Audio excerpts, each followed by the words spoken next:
Hello everyone, good morning, welcome to my channel. আশা করছি তোমরা সবাই ভীষণ ভালো আছো আর আমরাও কিন্তু বেশ বেশ ভালো আছি। আজ হলো বৃহস্পতিবার, ঘড়িতে এখন বাজে সকাল 7টা।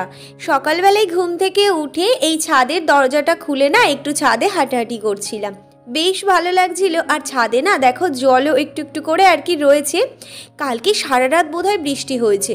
যদি ওই ঘন্টা দুয়েক বৃষ্টি হয়ে থেমে যেত তাহলে পরে তো ছাদে এরকমভাবে জল থাকার কথা না। সারাদিনে যে পরিমাণে রোদ্দুর থাকে তো ছাদে একটু জল পড়লে পরে শুকিয়ে যায়। তো দেখছিলাম যে চারিদিকটা না এরকম ভেজা ভেজা রয়েছে, গাছের পাতায়ও জল রয়েছে। জানি না কালকের ভোরে রাতের দিকে বৃষ্টি হয়েছিল কি না। তো যাই হোক, তারপর নিচে এসে ফ্রেশ হয়ে গেছি, তো তারপর চলে এসেছি এখন রান্নাঘরে। আর জানো তো মাছের ডিম যে এত ফাটে সেটা আমার জানা ছিল না। আর কড়াইয়ে তেল দিয়েছি, তারপর মাছের ডিম দেওয়ার পরে ফাটতে শুরু করেছে। আমি তো ভয়ে সরে এসেছি, তাও দু চারটে মানে পড়ে গেছে দু তিন জায়গায়। জানি না কালো হয়ে যাবে কিনা। আর আজকের বৃহস্পতিবারে মা বললো আমি সকালে পুজোটা দিয়েই নিই। তো আমি বললাম ঠিক আছে, তুমি পুজোটা তাড়াতাড়ি দিয়ে নাও, আজকে ওর অনেক কাজ রয়েছে ঘরের, অনেকটা দেরি হয়ে যাবে। তো মা তাই পুজোটা দিয়ে নিচ্ছিল। আজকে না আমার ঘরটা একেবারে ডিপ ক্লিন করব। ও এখনো বেরোয়নি, ও গেছে আর কি বাথরুমে স্নান করতে। তো ও স্নান করে বেরো, তারপরে আমি এগুলো সব আর কি পরিষ্কার করতে দেব। আর কালকে না আমাদের এখানে ওই রাত 10টা, তখন 10 কি 15 হবে, ওই সময় না কি ভীষণ জোরে আর কি ঝড় উঠেছে। আর তার কিছুক্ষণ পর থেকে শুরু হয়েছে প্রচন্ড বৃষ্টি। এত বৃষ্টি হচ্ছে আমার না মনে হচ্ছে একটু ছাদে গিয়ে দাঁড়াই জানো। আর রাতের বেলায় তো ওই জন্য আর গেলাম না। বাড়িতে সবার আর কি একটু জ্বর কাশি সর্দি লেগেই রয়েছে। আর আমি একটু সুস্থ রয়েছি, তাই জন্য আমার বোধহয় গা ফুসফুস করছে জানো, যে আমার এখনো জ্বর বা সর্দি কাশি হলো না কেন। এরকম কোনো ব্যাপার না, সত্যি বলতে জ্বর হলে না ভীষণ কষ্ট হয়। মাথার যন্ত্রণাটা হয় না, সেটাই আর কি, মানে মাথা তোলা যায় না। আমার না এমনিতেই কিছু হবে না ঠিক আছে, আর একটু কিছু হলে পরে না আমি এতটাই নার্ভাস হয়ে যাই, যেন মনে হয় আমার কি না কি হয়েছে, এরকম একটা ব্যাপার। সেটাও হচ্ছে মুছতে হবে, সেটাও দেখছি নোংরা হয়েছে, পর্দাগুলো ফাঁকে ফাঁকেও একটু দেখি নোংরা হয়েছে। ওরে বাপরে, আমার সব থেকে ভীষণ মানে আমি একটা ভয় পাই একটা পোকাকে দেখে। সেই পোকাটা আমার চোখে পড়লো, দাঁড়াও তোমাদেরকে দেখাচ্ছি। ছোটবেলায় একবার, মানে ছোট বলতে তখন আমি বোধহয় 8-9-এ পড়ি। আর তখন না মানে ওই পোকাটা আমার জামার ঠিক এই এই যে এই জায়গাটাতে মানে ধরেছিল আর কি। আমি এরকম করেছি, দেখছি কি লাল নীল সবুজ হচ্ছে। আমি তো মানে ভয়ে না মানে কথা হারিয়ে ফেলেছি। আমার মা, আমার বড় মা বলছে কি কি হয়েছে কি হয়েছে। আমি কিচ্ছু বলতে পারছি না যে আমার কি প্রবলেম হয়েছে, আমি কি দেখে মানে ওরকম করছি আর কি। শেষমেশ তো অনেক মানে এ করে তারপরে আমি মানে পুরো হাঁপিয়ে গেছি, একদম পুরো ঘেমে গেছি ভয়ে আর কি। ভীষণ ভয় পাই আরশোলা দেখে, আমি একেবারে ভয় পাই না। ওই গায়ে উঠলে পরে না একটু কোনো শিশির করে মানে ওটুকুই, তাছাড়া আমি আরশোলা দেখে একেবারেই ভয় পাই। কিন্তু এই পোকাটা দেখে আমি মানে জন্মের ভয় পাই। তাহলে তোমাদেরকে দেখাচ্ছি, নাহলে আমার কোথায় চলে যাবো, মেরে ফেলতে হবে আর কি। এই যে এই যে এই যে এই যে দেখতে পাচ্ছ, এই পোকাটা, এই পোকাটা না আমার দেখলে এত ভয় লাগে, কিন্তু কি করে যে ফেলবো আমি সেটাই বুঝতে পারছি না। মানে একে তো না মেরে ফেললে আমার গায়ের উপরেই পরে উঠে যাবে। এই যে বাবা, কি জন্মের ভয় পাই আমি একে দেখে। কি দিয়ে ফেলবো এখন আমি বুঝতে পারছি না যে কি দিয়ে ফেলবো। দাঁড়াবো, একটা কাগজ দেখতে পেয়েছি, এই ঝাড়ুটা নিয়ে এসছি, দেখি এর উপরে করে নেওয়া যায় কি। আসবে এর উপরে উঠে, ওই যে দেখো মানে একটুখানি মুখে লাগছে, মানে মুখটাকে ঘুরিয়ে অন্যদিকে চলে যাচ্ছে। কি যে করব, ও আবার এই সময় বাথরুমে গেছে, ও এখন কি আর বেরোবে? হায় ভগবান, আরে আয় না রে,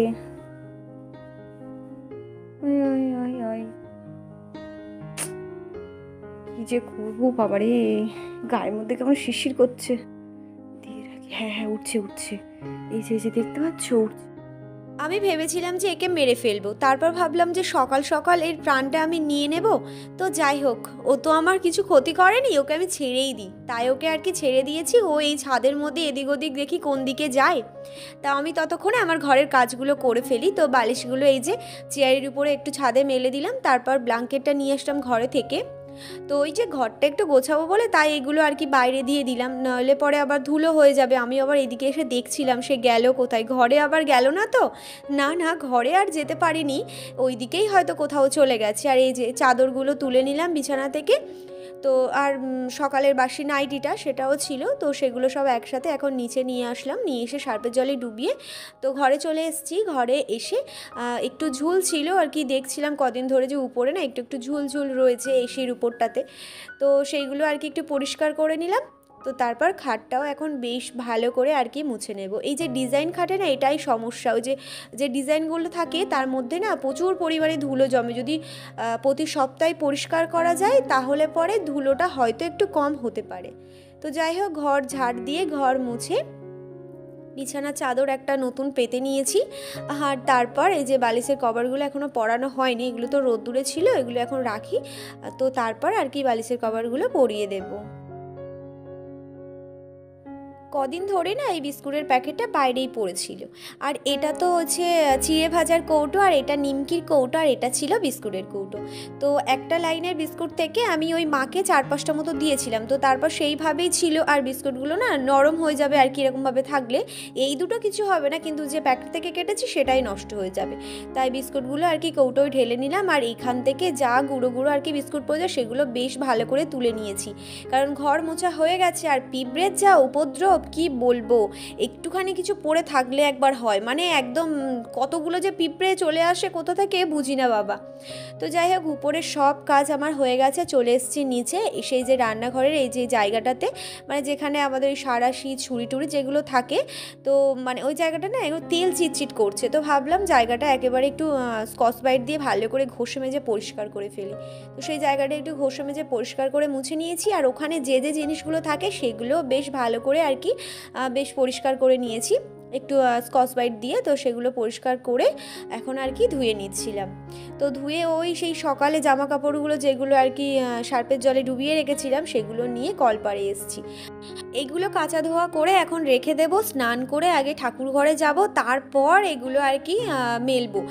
তা জানি না, আগে বোধহয় খেয়ে নেব তারপর জামা কাপড়গুলো মেলবো, দাঁড়াও দেখি কি করি।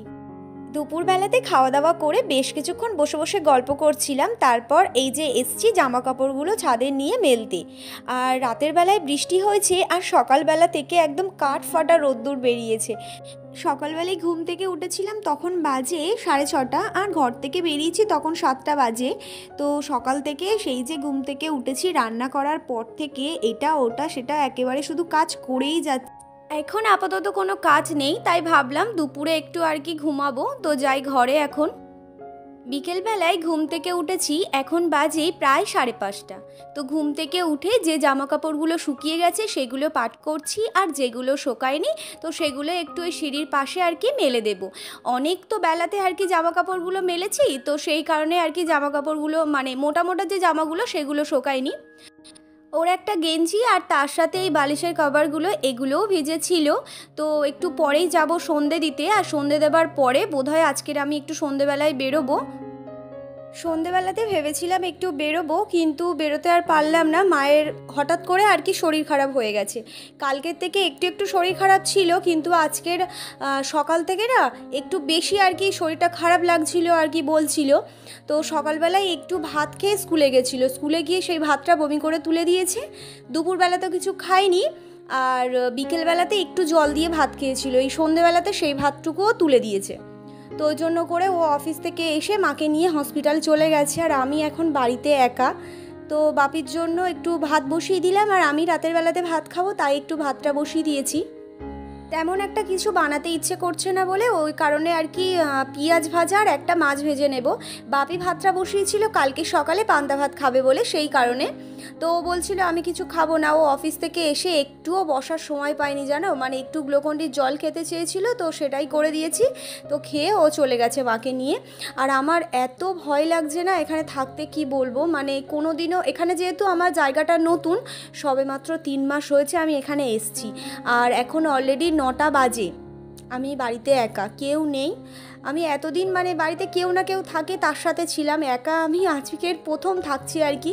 খুব ভয় করছে, কি করব বুঝতে পারছি না। আর ফোনে না হঠাৎ করে মানে ব্যালেন্সটাও শেষ হয়ে গেছে আজকের, আমার যে আজকের ব্যালেন্স শেষ সেটাও আমি মানে ওকে বলতে ভুলে গেছি, ফোনও করতে পারছি না।